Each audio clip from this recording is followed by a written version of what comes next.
Chapter 72. You are listening at novelfull.audio. Drawing power straight from the source and punching a hole in yourself, this kind of insane move made Odin seriously uneasy about the mild-mannered King Solomon. What were the risks? Think of it like a water tank with a spigot at the bottom.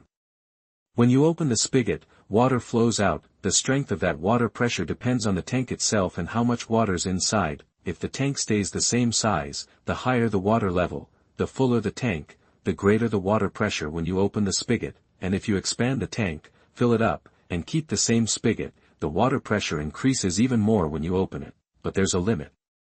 The spigot might not handle that kind of pressure. It could break. Imagine a dam filled to bursting, with a crack appearing. Water overflows. Eventually, the crack can't handle the pressure and explodes, tearing the dam apart. That's the danger of directly connecting to the source of everything and opening a hole in your own body to conveniently wield endless power. The connection will erode and widen the hole, making the pressure even greater. If it's too much, it's like a dam bursting. The person is simply consumed. That's why Odin was floored by King Solomon's move. Of course, even if he doesn't immediately collapse and can endlessly use the source's power in the meantime, he's not invincible, because human bodies have their limits. He can't unleash a power capable of instantly killing a god. If he tried to output that kind of energy in one go, the resulting pressure would shatter and destroy him first. But while he can't instantly kill a god, that level of output is still enough to go toe-to-toe with one, and not just ordinary gods. Even Odin felt like King Solomon was an enigma and wasn't sure he could win. What? Lord Zeus, you get it, right? Hermes asked, frowning. Zeus had noticed Odin's reaction, and was now staring at King Solomon. Understanding dawned on him, and he was just as shocked as Odin. He started to stand. Keep watching, and you'll see this human is truly something else. He's doing things even the gods wouldn't dare try. Zeus said in amazement, and slowly sat back down. This game's shaping up to be even more interesting than the first. Look at Beelzebub over there. He's clearly holding something back. Otherwise, he wouldn't be so calm under siege by the 72 demons. So, what do you think now about whether King Solomon deserves to command the 72 demon gods? Zeus's voice wasn't loud, but everyone heard it clearly. The gods who'd been so opinionated moments before were now hesitant or silent. Let the final battle between humans and gods continue. With that, Zeus let out a creepy laugh. It wasn't the kind of laugh you'd expect from a god, but more like a sinister cackle echoing up from hell. As the laughter subsided, the magic power blanketing the arena vanished. After Zeus declared the duel legitimate, the 70 demons surrounding Beelzebub were ready to tear him apart in an instant. No, instant death was too easy. They wanted him to feel cruelty and pain, gouge out his eyes first. Baal reached out with sharp claws to do just that. Beelzebub, still cool as a cucumber, gently tapped a crystal ball embedded in the end of his staff. Instantly, Baal's hand twisted unnaturally. It was like he'd slammed into an invisible wall. The force of the impact broke his hand and threw him back dozens of feet. His pupils shrank. The others who hadn't attacked were also thrown back. What's going on? All 72 demon gods were knocked back. 72 people can't beat one. That the godly stands were buzzing again. Everyone was confused. How did Beelzebub manage to knock back all 72 demons? If you looked closely, cracks radiated out from Beelzebub's position. Each crack corresponded to a demon. Sister Brunhilde, what's happening? I can't detect any magic attack from Beelzebub at all. Gray asked blankly. It's not magic, it's pure physical vibration. Brunhilde responded quietly. She hadn't expected Beelzebub to pull off something like this, especially with such precision. Suddenly, Beelzebub launched his real attack. After bouncing away the 72 demons, he leaped towards King Solomon. He moved like he was teleporting. He was in front of King Solomon instantly, striking with a hand chop, but King Solomon didn't even react. He just stood there, letting the chop come down on his head. It wasn't until the strike hit the ground that everyone realized how dangerous it was. The solid ground was like tofu. The chop sliced right through. If it had hit someone, it would have torn them in half. Huh? What's going on? He should have hit King Solomon easily. How did it become impossible? It's like he misjudged the distance. Everyone was stunned. Beelzebub's hand was clearly within reach, but when he struck, it was suddenly out of reach. Had Beelzebub's hands gotten shorter? They certainly didn't look like it. When Beelzebub leaped back, something strange happened again. He jumped back a little ways, but landed right back in the same spot, as if he'd been moved by space. But if he'd been moved by space, there'd be a glitch in the playback. The scene looked natural, so Beelzebub, half kneeling in his original position, saw King Solomon raise his staff and bring it down hard. Boom! Beelzebub was sent flying like a cannonball and slammed into the arena wall. Most people couldn't wrap their heads around what they'd just seen. Beelzebub had clearly struck with his staff, which should have knocked King Solomon away, but he bounced back instead. It was like what happened with Baal. I see, you changed the dimensions of space, Beelzebub said, staggering to his feet. He'd immediately seen through King Solomon's magic. Chapter 73. You are listening at novelfull.audio. Okay, so this space extension thing is basically Solomon messing with space itself. Like, you think you're walking in a straight line, right? But Solomon bends the space, and even though it's curved, you don't realize it and keep walking like it's straight. Think of it like the earth. We know it's round, but standing on it, it feels flat, and it's not just bending space. The guy was jumping around to get away from Solomon, right? So why did he keep landing in the same spot? Because he was already inside Solomon's warped space, which stretched out, then snapped back when he landed. He was basically running on a treadmill, going nowhere, and when he attacked, the shockwaves bounced back at him because the warped space curved them back, like a ricochet. So, when did Solomon pull this trick? He must have activated it when he released his magic power. How big is this area anyway? Beelzebub closed his eyes, felt the subtle shifts in the space, and figured it was a 10-meter radius around Solomon. So how do you attack? You could try to change the direction of the space, but that seems impossible. But there is a solution. If you can output more power than Solomon's magic, you can brute force your way through it. But Beelzebub wasn't about to rush in again. His attack had bounced back on him, but the vibrations had also revealed something. Solomon was surrounded by layers of magic circles, invisible to the naked eye, but there he perceived them through the subtle flow of magic in the air. He was sweating profusely. It was like a minefield. Step in the wrong spot, and boom, he already triggered one, but Solomon just deflected the attack instead of setting off a chain reaction. Guess I'm being underestimated, huh? Beelzebub wiped the blood from his lip, his eyes growing darker. He waved a hand, and summoning circles appeared, unleashing a horde of twisted monsters from his lab, all charging towards Solomon. But the 72 demon gods were ready, intercepting every single one. Lord of the Flies, Beelzebub is summoning another wave of freaks. Is he going for a Zerg rush? Heimdall clicked his tongue. Beelzebub's summon seemed endless, a constant stream of mutated creatures flooding the arena. Was this a plan to wear them down with sheer numbers? What was he even planning with so many of these things? Was he starting a war?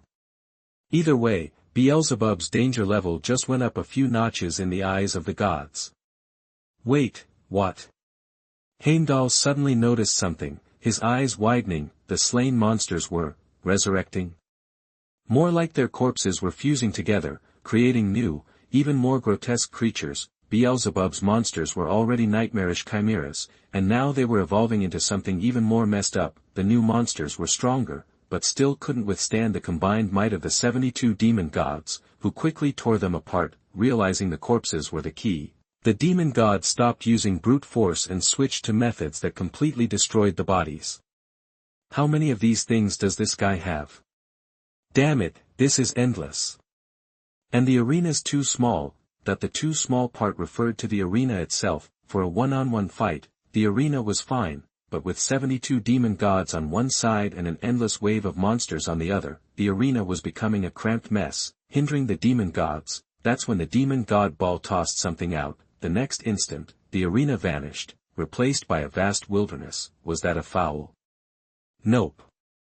They were still in the arena, but they'd been moved to a sandbox within the arena. It was like they'd shrunk down to miniature size. This sandbox was actually an artifact, created with the help of King Solomon back when he was alive.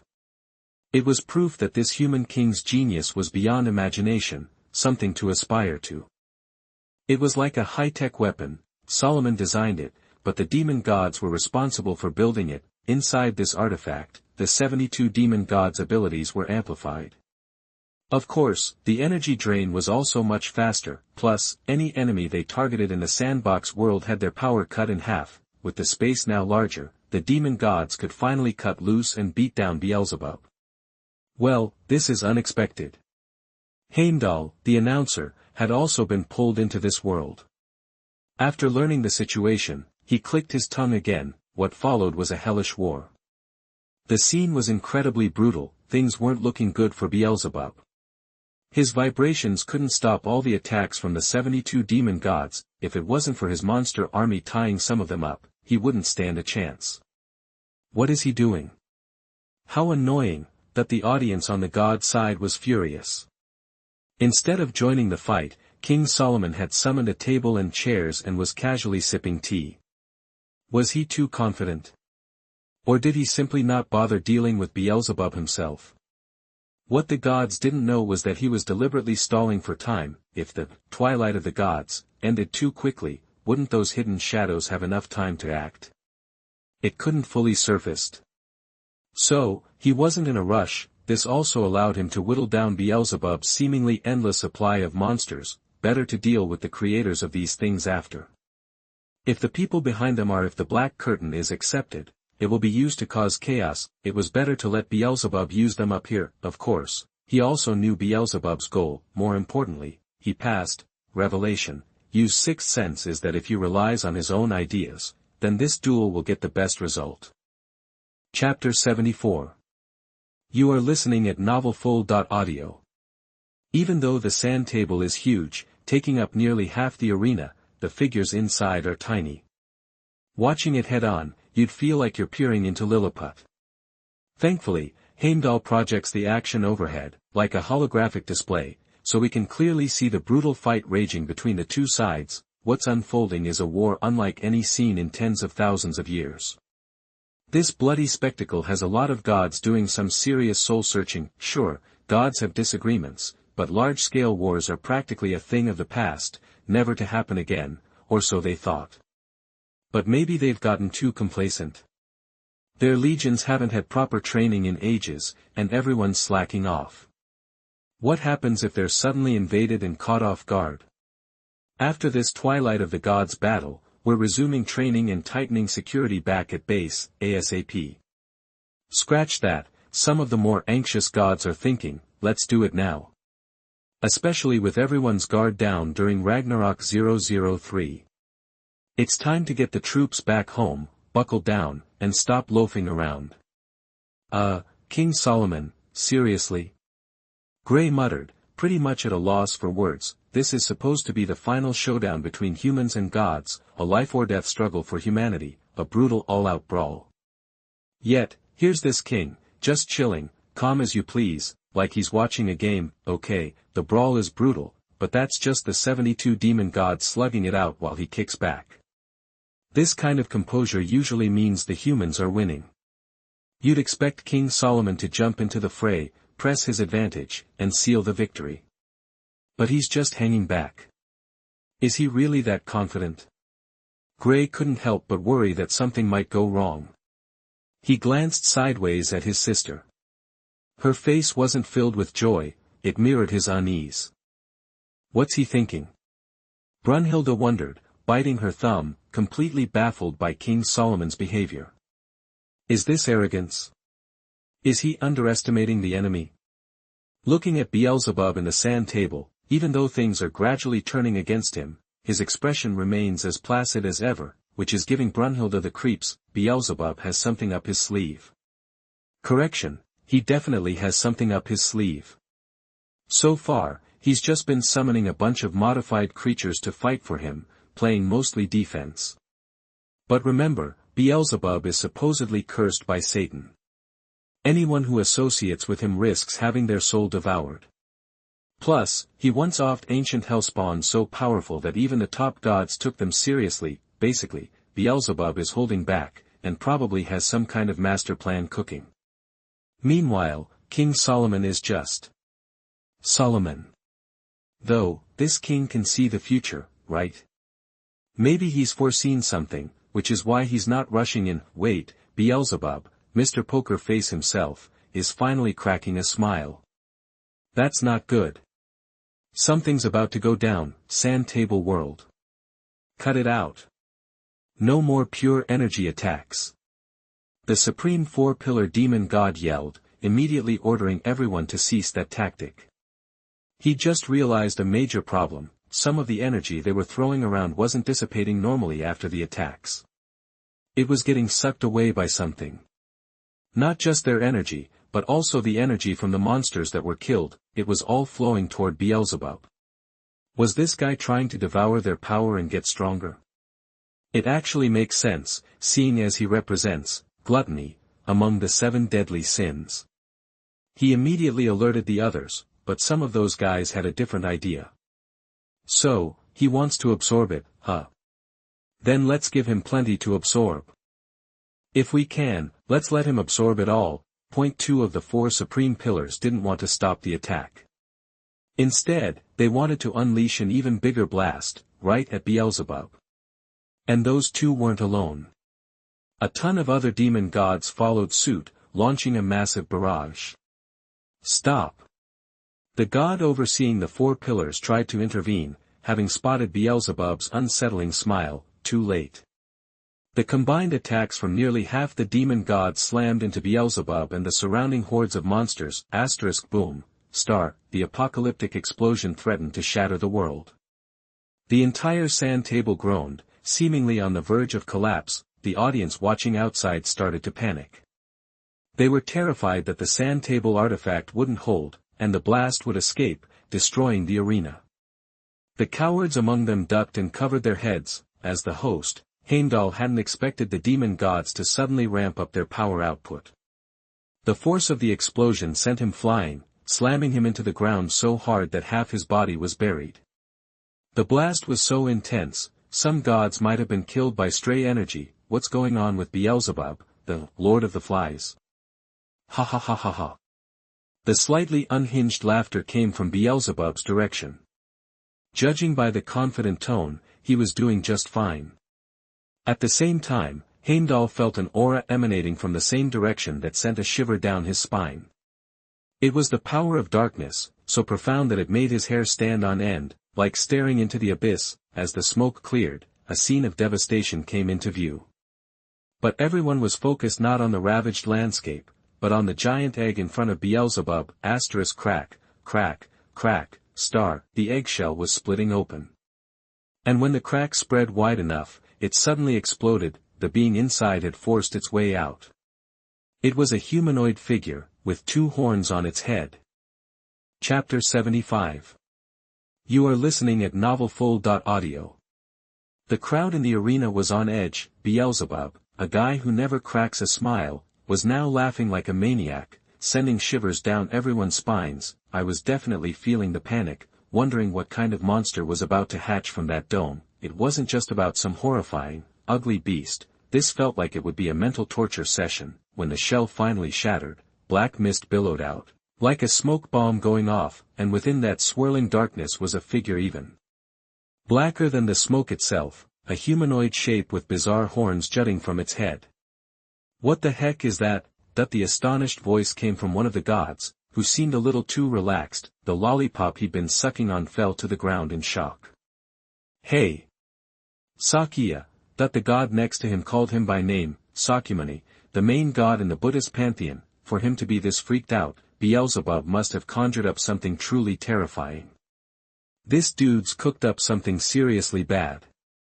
Sakyamuni's voice deepened, his expression turning grave. One of his abilities, the right enlightenment alaya consciousness, allowed him to perceive the stirrings of the soul. For example, when you get thirsty and want a drink of water, your consciousness acts a split second before your body. Sakyamuni could catch that flicker of awareness, glimpse a person's future actions, but with whatever Beelzebub had unleashed, there wasn't a single spark. Even Zeus, who couldn't fully see the future, could at least detect blurry glimmers of a soul. This thing? Nothing. It was like staring into a void, as if it had no consciousness. making its next move impossible to predict. Was it just a dead object, then? No way. It was clearly alive. It had to be conscious on some level, but if he couldn't detect a single spark, that meant its soul was utterly, irrevocably dark. Pure darkness. Even the most twisted demons he'd encountered had a flicker of light within them. This thing's complete lack of it screamed danger. It was beyond bad news. Beelzebub had really outdone himself this time, creating a monster unlike any other. As the fog cleared, the figure became clearer. It was vaguely human in shape. Socumen's pupils constricted, and a wave of relief washed over him, only to be instantly replaced by cold sweat, because as the last of the mist dissipated, dozens more eggs lay behind Beelzebub. And they were hatching, each releasing the exact same monster. So, who is that, sis? Gray, one of the Valkyries, asked, her voice trembling. These identical horned creatures emerging from the eggs sent chills down her spine, 13 in total. For some, it was the unluckiest number. I don't know, Brunhilde replied, her face grim. She felt an unprecedented darkness radiating from those figures. Their dark power seemed to frighten the sun, which hid behind a thick blanket of clouds. In the blink of an eye, the sky was consumed by darkness, as if the shadows were about to swallow heaven itself. I glanced at the main gods. Their expressions were equally grave, proof enough of the monster's power. Brunhilde tensed up. The gods on the heavenly side looked even less happy about the situation. The vice prince in particular looked extremely gloomy. What exactly is that? Is it even a god? Ares, the Greek god of war, felt a little unnerved looking at the figures. Even though Beelzebub was a demon, he was still a pillar of God. But this thing?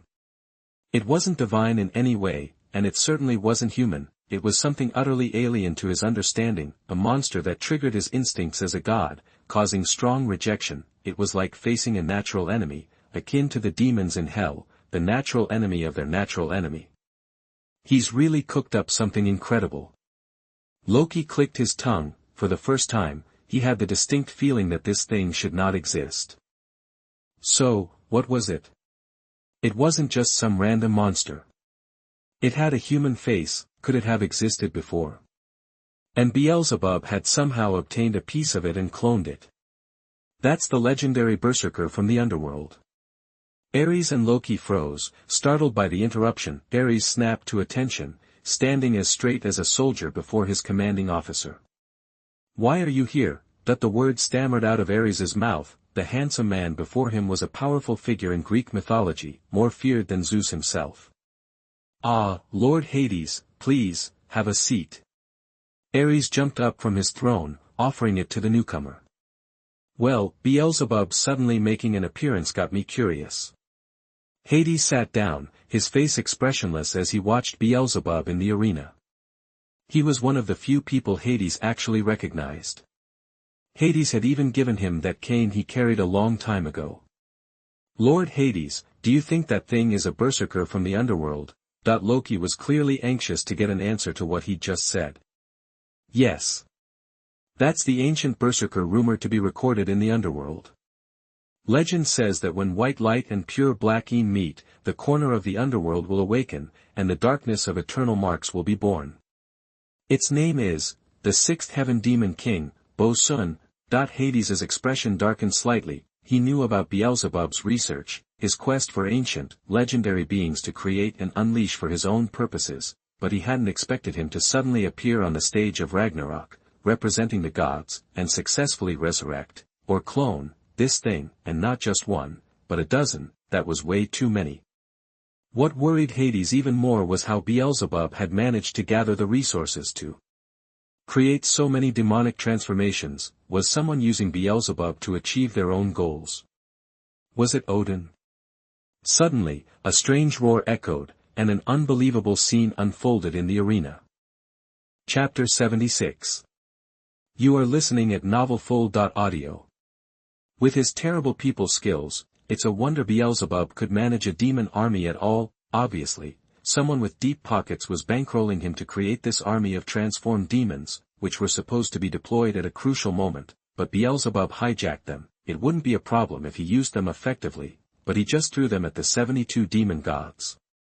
The sponsor was beyond furious. then something unexpected happened. Beelzebub unleashed the 13 demons, and though there were only a handful, their impact far outweighed the demon army.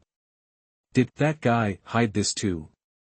Does he think the gifts are so easily acquired, that the sponsor wasn't worried that Beelzebub would control them completely? One way or another, they'd end up in his possession. He narrowed his eyes, focusing on Solomon in the image. The human was full of surprises. A mere mortal had mastered magic and tapped into the source of all things. It was ingenious beyond words. He yearned to study him closely. His mind, his soul, perhaps he'd get the chance. Silence fell over the arena as everyone stared, dumbstruck. The 72 demon gods who had been overwhelming Beelzebub were now being decimated by the 13 demon lords of the sixth heaven, led by one called Bo-Sun. The audience knew their title because that's how the demon lords introduced themselves. At first, they wanted to defy their master, Beelzebub, but they suddenly became frozen. Beelzebub had clearly done something to them. Ensuring they would only obey his command to attack the 72 demon gods, their power stunned everyone. The weaker demon gods fell in just a few moves, the stronger ones lasted only about 10, even the supreme four-pillar god, Baal, the number 1 demon god, managed to endure nearly 100 moves.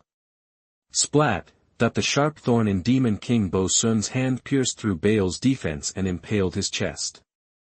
When the blade was pulled out, a barb appeared on the tip, tearing out Baal's heart. There had been no barb when it went in.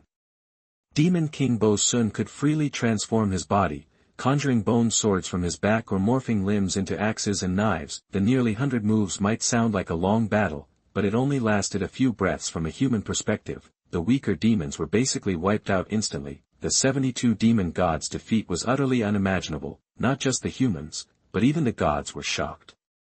Some of the main gods might not even be able to defeat the 72 demon gods, yet they were being slaughtered. The divine spectators felt a chill. What had Beelzebub created? These things initially wanted to serve him, yet the thought of them going rogue was terrifying. So boring. So boring. So boring. The 13 demon lords chanted in unison. As the last demon god vanished, the earth of the sandbox world cracked open, unleashing terrifying energy from below. Boom! That the entire world imploded, unleashing an aurora pillar that engulfed the arena and shot into the sky, as if trying to punch through the firmament. Spectators near the edge of the arena nearly jumped out of their skin when they heard a grinding sound from the transparent wall in front of them. If that protective barrier hadn't sprung up, the aurora pillar would have obliterated the entire arena. Was this a last-ditch move by the 72 demon gods, a suicide attack? It might have taken down King Solomon too. Everyone nervously watched the aurora pillar shrink and dissipate. When the dust settled, they gaped at the arena. A huge section had been sheared off, creating a crater 40 or 50 meters deep. That kind of damage isn't easy for a god to inflict, especially since the arena was no ordinary ground. The entire arena was a special creation, practically an artifact. To destroy something on that scale, you'd need a god like Zeus. However, not all of the arena was destroyed. The area around King Solomon was untouched, leaving him standing on a 10-meter pillar. Beelzebub also had a standing area, larger than King Solomon's, surrounded by the 13 demon lords. Although they survived, the demon lords looked battered. Their bodies resembled melted candles, scorched by the heat. A collective gasp swept through the crowd. The 13 demon lords were regenerating. They ran away, leaving you all alone. As Bo-Sun spoke, his eyes locked onto King Solomon, staring at him like a predator eyeing prey. Even though they fled, the 72 demon gods weren't truly eliminated. There was something strange about that sandbox world. It seemed to give them an extra life.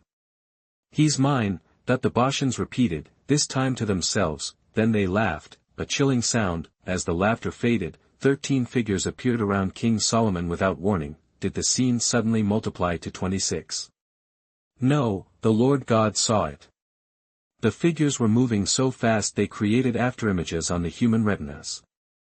Before one vanished, another had already moved into place, reflecting a new image. The demon king Bo-Sun was doubled. Therefore, when people saw the extra figure for a split second, they also saw that they had already attacked. In that moment, the humans' hearts leaped into their throats. Chapter 77. You are listening at novelfull.audio. The sound of the blade piercing flesh echoed as blood sprayed into the air. Everyone stared in disbelief at the gaping hole in King Solomon's chest, his robes shredded, the 13 figures surrounding him were spattered with blood, and one of them clutched a heart. Ha ha ha. I'm the fastest, Bo-sun, who held the heart aloft, cackled with glee. He had snatched it so quickly, he hadn't even registered that it had left its owner. The heart pulsed a few more times in his grasp, the human spectators gasped, their faces drained of color. No, Gray's voice was a ragged whisper, tears threatening to spill, but her cry died in her throat as the scene shifted. Her sorrow turned to stunned excitement. Brunhild, who had been rigid with tension, visibly relaxed. That was a close one. Even Heimdall, the announcer, seemed to wipe sweat from his brow. In the arena, the heart in Bo-sun's grip began to change. It turned black, twisted into something grotesque. Was Solomon's heart different? Or had Bo-sun somehow corrupted it? Neither. Because that heart didn't belong to King Solomon. It belonged to the figure in the center, the one with the gaping chest wound and tattered clothes. Wasn't Solomon at all. It was Bo-sun. In a flash, like a conjurer's trick, King Solomon had swapped himself with one of the Bo-suns. He'd replaced Bo-sun with himself. Correction, magic alone couldn't accomplish that. Solomon must have used space magic. Wait a minute. Hold on. Heimdall adjusted his glasses, spotting an anomaly. The distance between the pillar Solomon had been standing on and the arena wall had changed. It was as if the pillar itself had moved. Then, the next second, the pillar did move. Or rather, space shifted, snapping the pillar back to its original position. No, Solomon didn't swap himself with Bo-sun. Solomon hadn't moved at all. He was still standing in the same spot. And that statement wasn't based on the stone pillar, it was based on the entire arena. The stone pillar hadn't moved either. It was still in its initial location. The movement they'd seen was an illusion. Solomon had masked his real position, projecting a false image a short distance away. He's using refraction and reflection of light. Like creating a mirage. More than that. He disguised one of the Bo-suns as himself, putting him exactly where the others would strike. It's a masterclass in visual deception. To be precise, said one human spectator, he didn't just fool the Bo-suns. He fooled everyone in the arena. Several people on the human side murmured in astonishment. Most humans were ordinary, but some were more astute. They'd caught a glimpse of Solomon's trickery. When did he pull this off? I didn't see a thing. Even Ares, the Greek god of war, sounded incredulous. If it was a purely visual trick, there should have been a moment of inconsistency, but he'd missed it completely. It had to be during the chaos of the sandbox world explosion, Loki explained, or even earlier. He visually deceived everyone then, while we were all focused on the sandbox. That's when he made the subtle changes. Instead of magic making himself invisible or just creating illusions, this guy used straight-up physics and created illusions with light reflecting to distort his real position from the viewer. Incredible, that was how he deceived Bo-sun. An illusion created with magic power can be detected. After all, magic has a different concentration than the surrounding environment, so it can be noticed. No, maybe the operation has something to do with magic. King Solomon's magic of light refraction and reflection covered the entire arena, so that everyone was enveloped in it.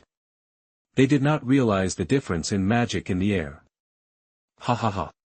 This is hilarious. The Bo-sun's expressions twisted into something manic.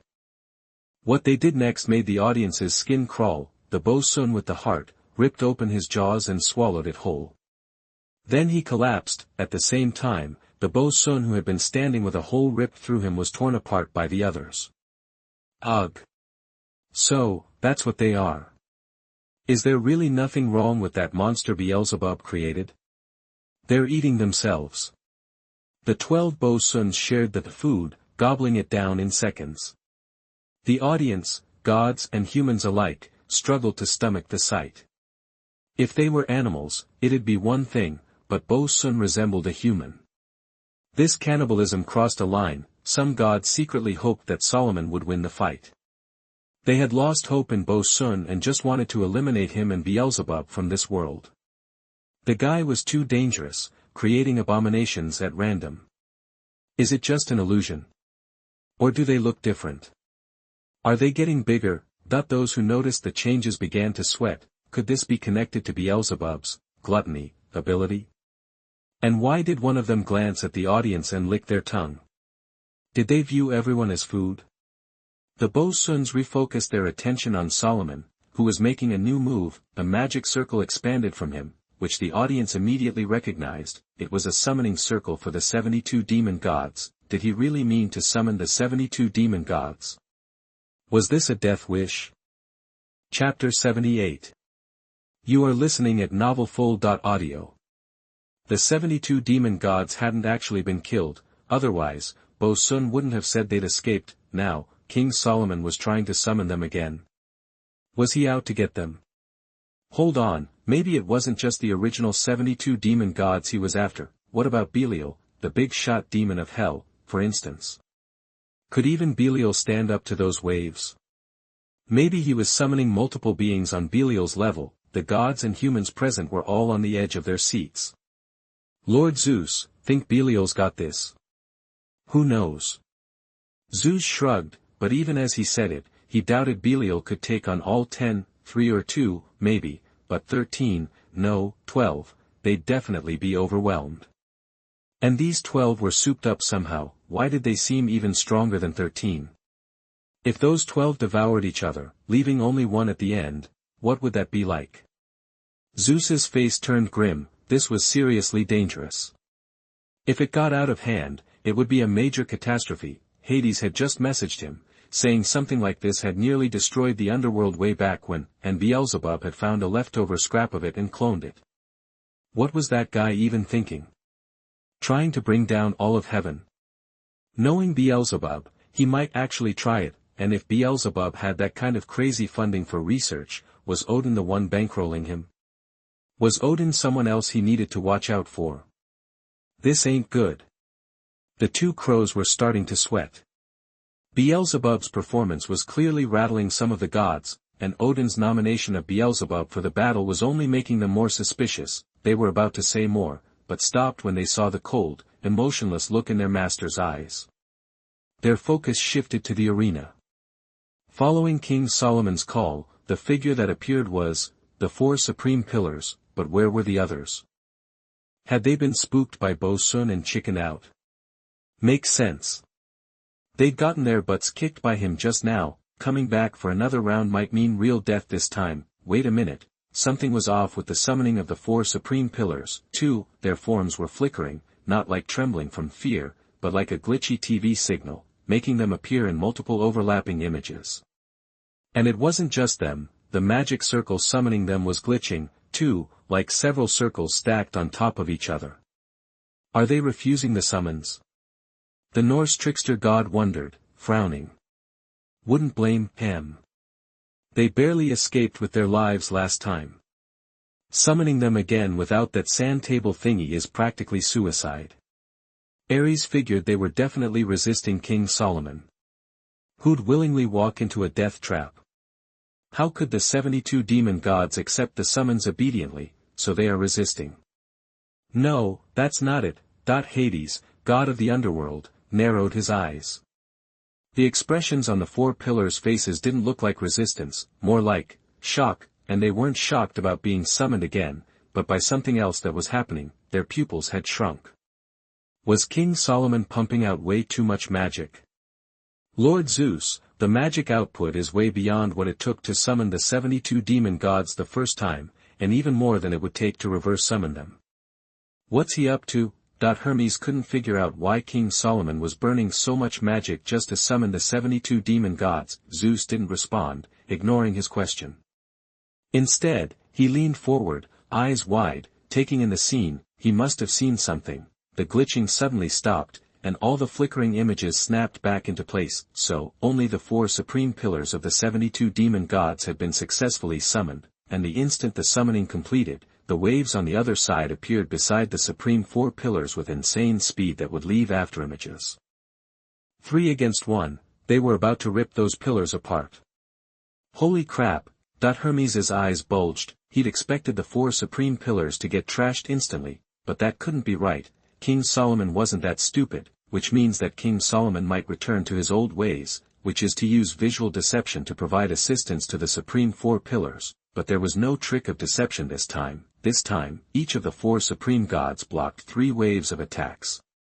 Before Hermes could even process what was happening, his vision was blasted.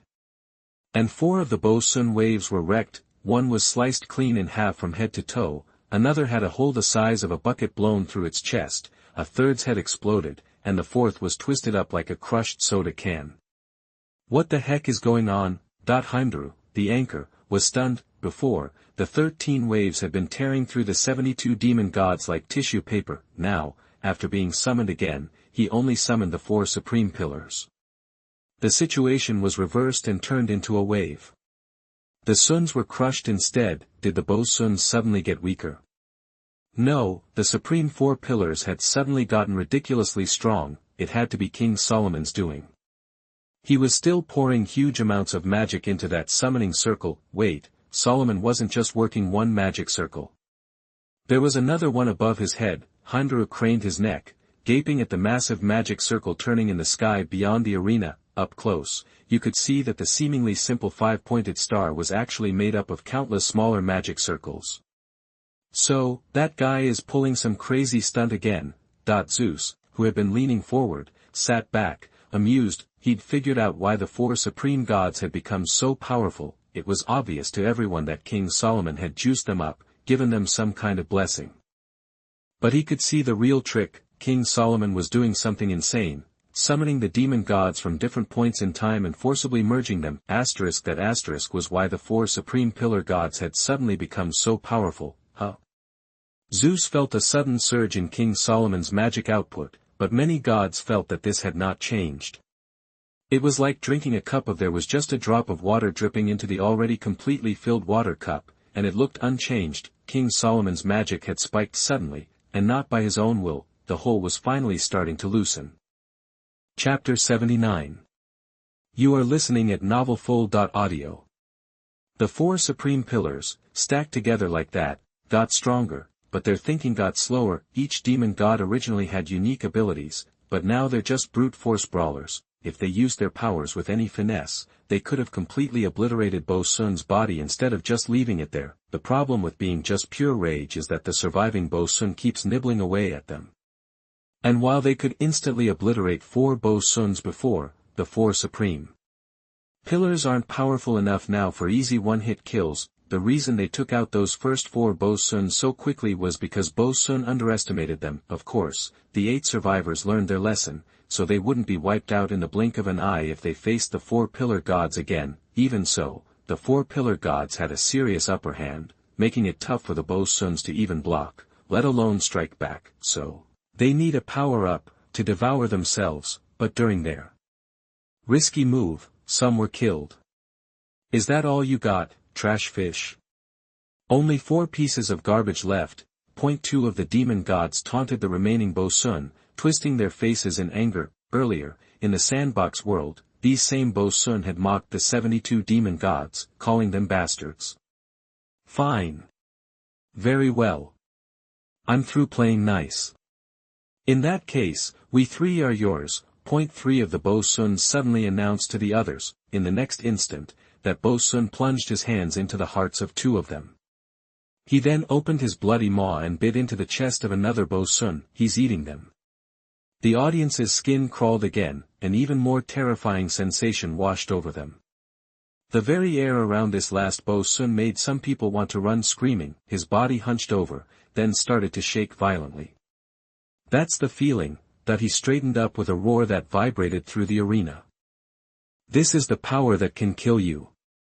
The earth trembled as he yelled those words, and the audience screamed. More people watched the arena with bated breath, because after Bo-Sun's outburst, the 4 pillar gods attacked, and the clash of their powers shook the ground.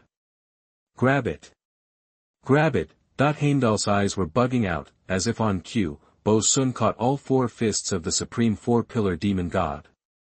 Caught doesn't mean he just stopped the fists with his hands. Bo-Sun only has 2 hands, anyway. Caught means Bo Sun used his own body as a shield against the attacks, his face, chest, sides, and back all warped and caved in. I caught 2 of them, he. That the twisted mouth made a creepy sound as black tendrils erupted from his body and wrapped around the arms of the 4 pillar gods. The 4 pillar gods visibly recoiled, pulling back, their faces darkening. His arm was broken and torn off by Bo Sun, who shoved it into his mouth and swallowed it whole without chewing. Huh. What's he doing? That an even bigger battle seemed inevitable, but Bo Sun's sudden change in behavior threw Heimdall for a loop. He whipped around and shot a cruel look at the pillar where Beelzebub stood. Heimdall felt a knot of unease tighten in his stomach. When Bo Sun first appeared, he wanted to bite his master. Now that he has enough power to resist, will he?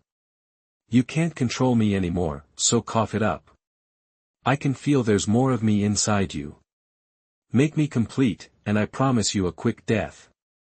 Bo Sun unleashed a wave of pressure that made the air around Beelzebub scream, and even the pillar started to crack. In his seemingly grown-up features, cruelty glinted from his many eyes. Oh. You're fully awake. Yes. My mind is completely clear. I know who I am, 6th Heaven Demon King Bosshun. He'd introduced himself before, but this was different. The earlier version of himself was fractured, his memory hazy, his mind slow. Now, he remembered everything. He was a berserker from the underworld, a berserker who almost destroyed the entire realm.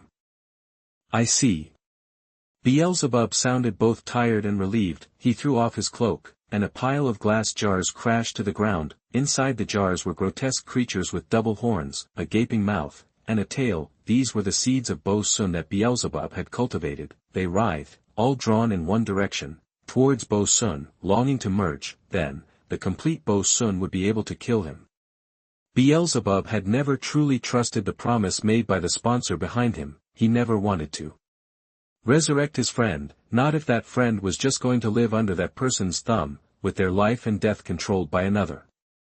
It was better not to resurrect him at all, or to follow his friend and let Bo Sun kill him. That's why he kept his research on Bo Sun a secret from the sponsor, and the sponsor was that person. This isn't good. Hades's face went ashen, but it was too late.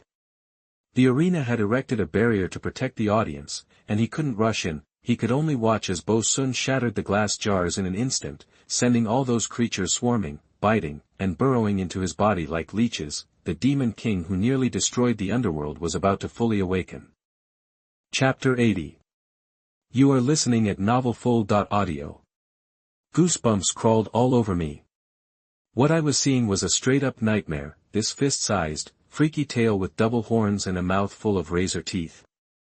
Like some kind of bug from hell, this swarm of creatures latched onto Bo Sun, burrowing into his skin like leeches. What the hell is that? Disgusting. What's Beelzebub been cooking up in his lab? That everyone, no matter where they were from, was completely freaked out, both physically and mentally, especially Kamikata, who was seriously worried. Beelzebub had created these weird bug-like things. Were they the only ones? Please, God, let there be no more. He was terrified that these things had been released in the heavens, that one might crawl inside him while he was sleeping. Who knew what would happen then? Letting this guy represent the gods was a terrible mistake, or maybe seeing this was the point. Maybe they needed to understand just how terrifying Beelzebub really was. If he hadn't participated, they'd have no idea what kind of twisted research he was doing, and then it might be too late to stop him. All eyes were glued to Bo Sun. After those things burrowed in, they started swimming under his skin, making grotesque bulges that slid around.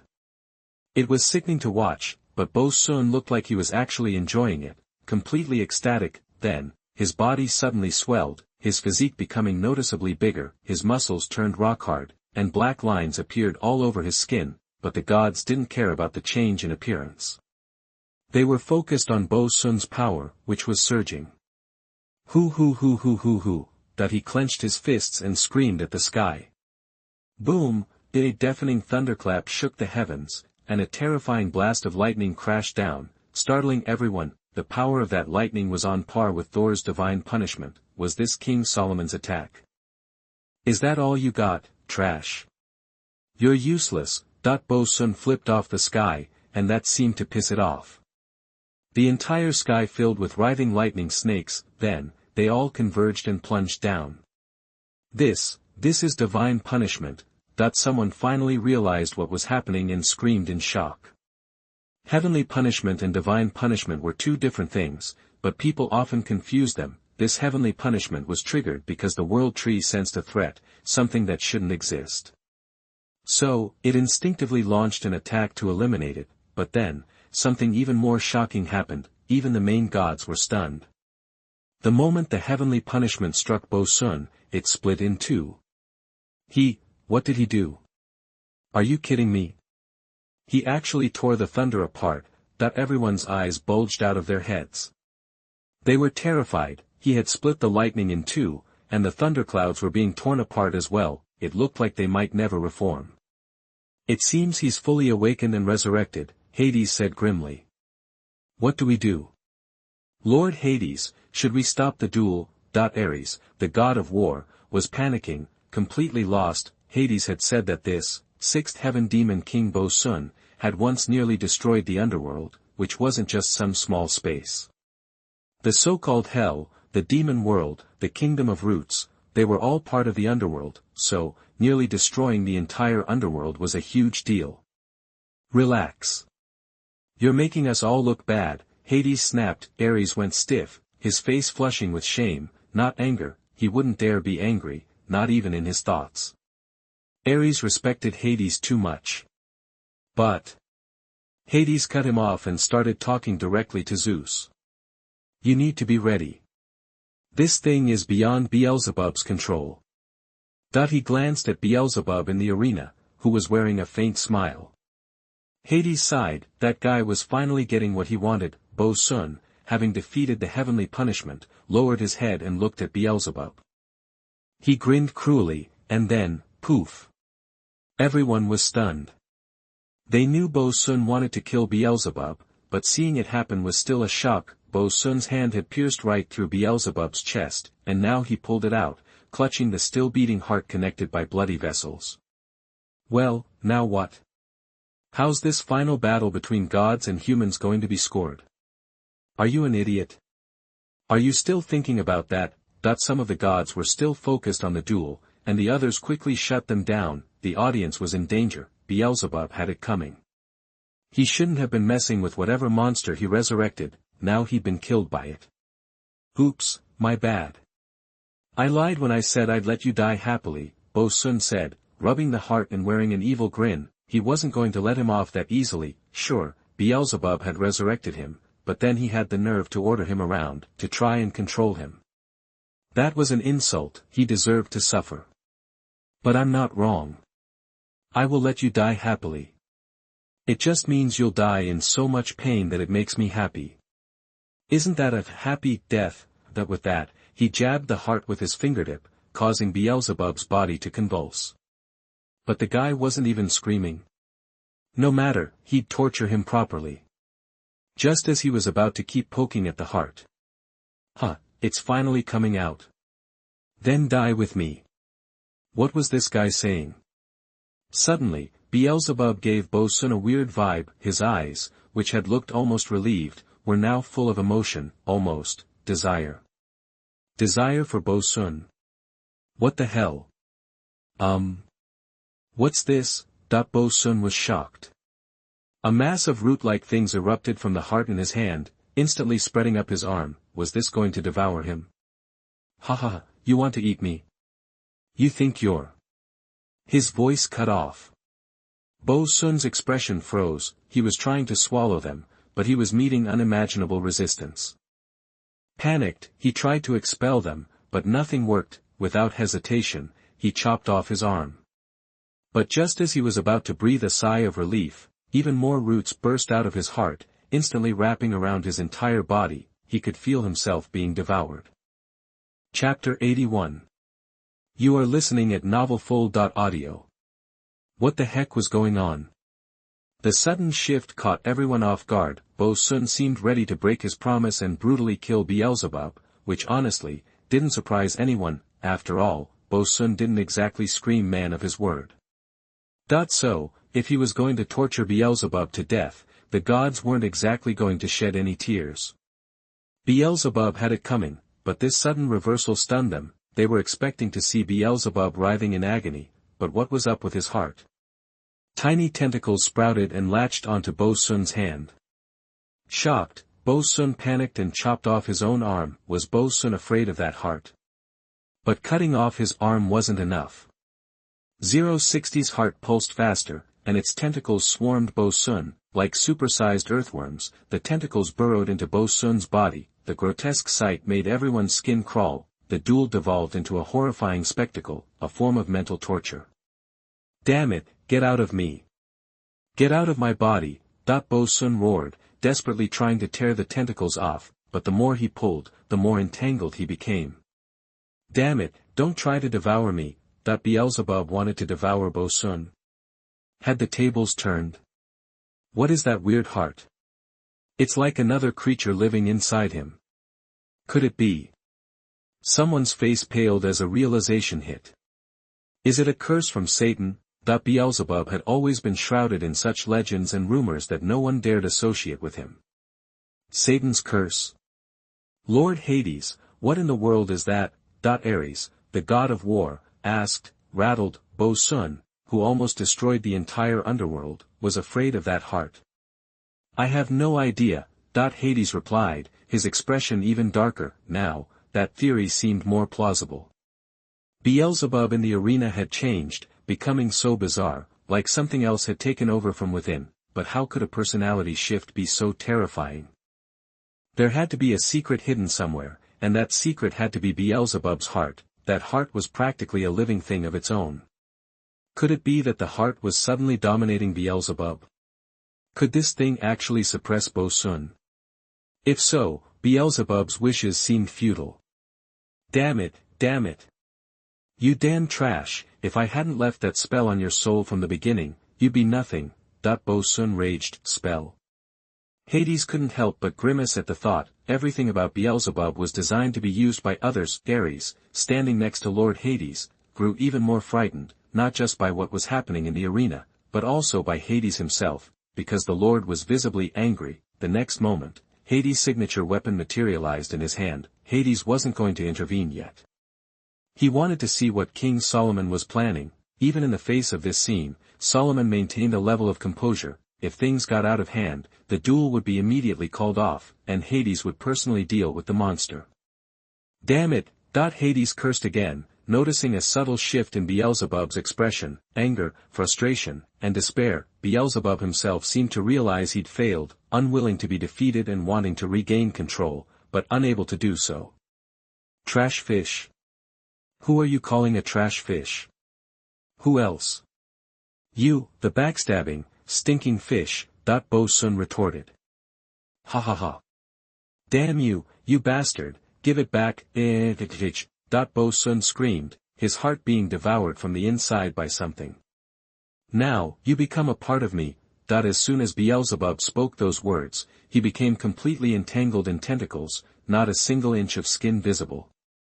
The mass rapidly shrank, then, like slurping ramen, the tentacles quickly retracted, returning to the heart in the blink of an eye, but the wrapped-up Bo Sun had vanished, completely consumed. The heart, now radiating an unsettling aura, retreated back into Beelzebub's chest, the hole closing up. Thump thump. A heartbeat, so loud everyone could hear it, emanated from Beelzebub. He grinned strangely, and his body began to change. The handsome man was transforming into a ferocious brute, as strong as a rock. 2 horns sprouted from his head, branching and curving into multiple points that resembled antlers. Pure black wings erupted from his back, 18 in all. Half were black feathers, and half were black bat wings. In addition, a bony tail grew, lined with blade-like edges. This unprecedented image made everyone's hair stand on end. I am Satan, that is what he calls himself.